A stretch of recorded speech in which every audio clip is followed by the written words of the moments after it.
एक और बड़ी खबर देहरादून से है, जहां पर उत्तराखंड में हुआ हाई अलर्ट। ऑपरेशन सिंदूर के बाद अलर्ट मोड पर है उत्तराखंड। संवेदनशील क्षेत्रों में पैरामिलिट्री तैनात की गई है। तो ये खबर जो है ऑपरेशन सिंदूर से जुड़ी हुई देहरादून से आपको बता रहे हैं, जहां पर उत्तराखंड में हाई अलर्ट घोषित हुआ है। ऑपरेशन सिंदूर के बाद ये हाई अलर्ट घोषित हुआ है। संवेदनशील क्षेत्रों में पैरामिलिट्री की तैनाती की गई है। और ज्यादा जानकारी के साथ उत्तराखंड के bureau head Sonu Singh phone line पर बने हुए हैं। सोनू, बात की जाए, ऑपरेशन सिंदूर का असर जो है उत्तराखंड में भी देखने को मिल रहा है, जहां पर उत्तराखंड को अलर्ट मोड पर रखा गया है। आखिर क्या कुछ जानकारी है? देखिए कपिल, ये मामला काफी गंभीर है, चूंकि उत्तराखंड सीमांत क्षेत्र है और खास तौर से दो अंतर्राष्ट्रीय सीमाओं से उत्तराखंड की सीमाएं जो हैं वो कनेक्ट हैं, चीन और नेपाल। और ऐसे में जब ऑपरेशन सिंदूर को अंजाम दिया गया, उसके बाद से ही उत्तराखंड में सुरक्षा व्यवस्था को चाक चौबंद किया जा रहा है। और पूरा का पूरा उत्तराखंड जो है वो सामरिक लिहाज से भी, क्योंकि जो बॉर्डर एरिया है वो काफी महत्वपूर्ण है, लिहाजा जो सुरक्षा व्यवस्था है वो चाक चौबंद की जा रही है। अगर आप आपदा प्रबंधन का जो राज्य आपातकालीन कंट्रोल रूम है, उसमें 24 घंटे कर्मचारी ड्यूटी पर रहेंगे, ताकि समय से संदेश दिया जा सके।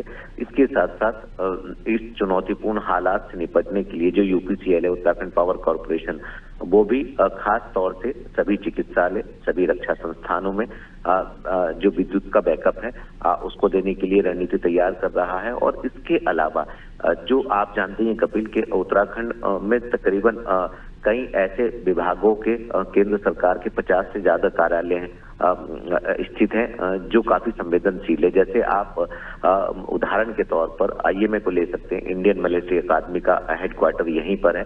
इसके अलावा ऑर्डिनेंस फैक्ट्री यहीं पर है। कई ऐसे संवेदनशील क्षेत्र हैं जो जिनकी सुरक्षा बेहद ही जरूरी हो गई है, उनकी सुरक्षा व्यवस्था बढ़ाए जाना।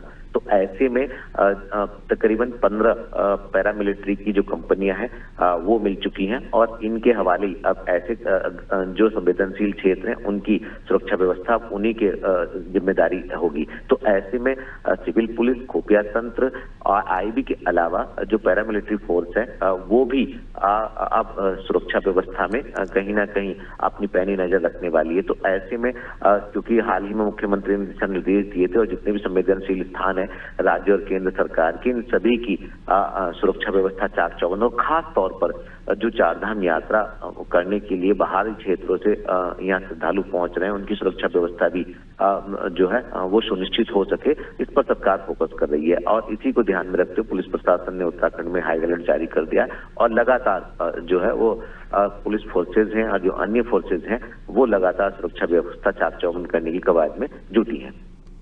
चलिए सोनू, आप हमारे साथ बने रहेगा, आगे आपसे और भी जानकारी लेंगे। तो एक खबर देहरादून से थी, जहां पर ऑपरेशन सिंदूर के चलते जो है उत्तराखंड में हाई अलर्ट घोषित किया गया है।